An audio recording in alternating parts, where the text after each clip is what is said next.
punto clave es la inconsciencia. Es decir, cuando no hay consciencia, es que no puede haber ni experiencia ni aprendizaje. Y si hay experiencia, es que no puede haber aprendizaje.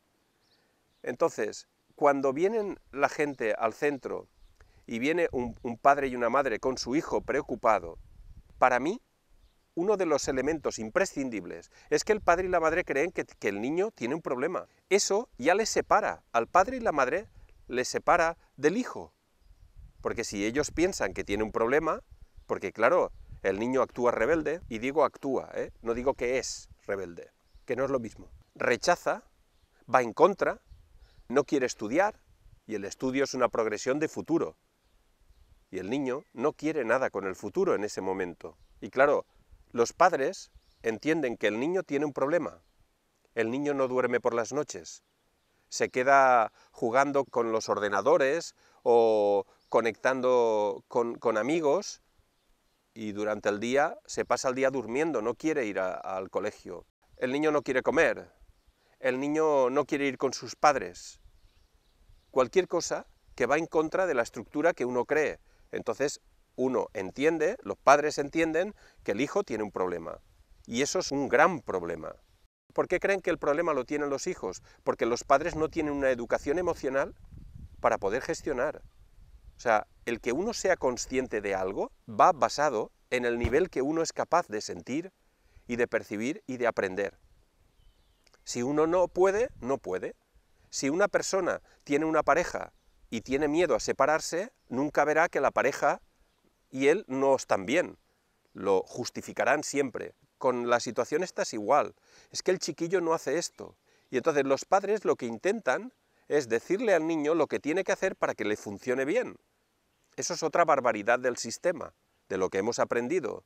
Vamos a ver, el niño no es tonto. No hay ningún niño que sea tonto. Los niños lo saben, pero si no lo hacen, si no se levantan ahora, si no van al cole, si están rebeldes, es porque no pueden. Y hay un vacío entre lo que quieren los padres y lo que siente el hijo. Y ese vacío les impide sentir a los padres que están junto a ellos intentándoles ayudar, porque ese vacío no se está rellenando.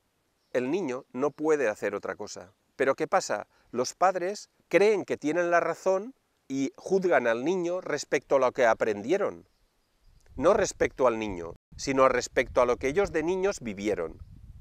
Y entonces lo transmiten al niño. Como el niño, que quiere mucho a sus padres, no puede hacerlo, no puede darles lo que los padres quieren, portarse bien, que todo vaya bien, que las notas vayan bien. El niño se siente frustrado doblemente. Primero porque él no puede disfrutar bien de la vida y está en una situación rebelde o sumisa, que también es un conflicto.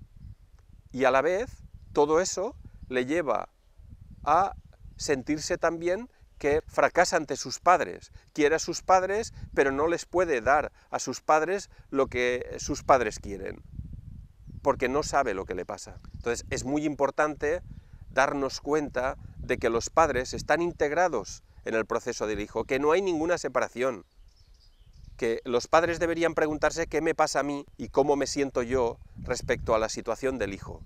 Estamos acostumbrados a que cuando alguien hace algo, por ejemplo, si alguien no quiere ir al colegio, es una actitud reactiva frente al entorno. Esa actitud reactiva no es una causa, es una consecuencia. Los padres se deberían de preguntar qué es lo que le está ocurriendo al niño que hace eso. Y hay que leer no la información directa, sino hay que leer la información subliminal.